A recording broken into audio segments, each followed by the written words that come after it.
I remember thinking very vividly that moment, oh boy, they have no idea.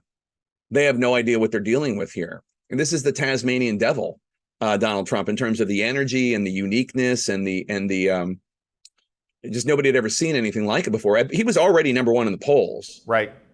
And they thought that it seemed like every one of them thought that somebody else would take him out, and then they would rise, as happened with John Kerry in Iowa in 2004. Gephardt took out Howard Dean, and then Kerry became, the nominee, and ultimately. But that it just wasn't. It wasn't like that. Like there was just you had to respond to him and make a more compelling case because he was capturing something in the air that was just very anti-establishment. There are other things in it too. Obviously, there's a degree of nativism and nationalism. There's some racism. There's a whole bunch of stuff swirling in there. But generally speaking, it was a whole. He was such a phenomenon, and they weren't providing an alternative.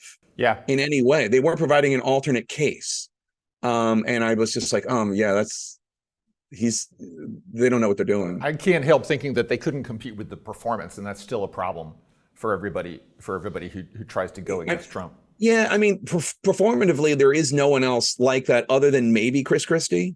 Right. In terms of just like charisma and quickness and agility in these forums. There's a line in the All the Demons Are Here where Ike is talking about Evel Knievel running for president, and he says something along the lines of all the qualities that enable somebody to be a great presidential candidate are the exact opposite ones that make them a good president, because of the because of pandering and because of lying and the showmanship and the insincerity and all that stuff that's just part of being a candidate.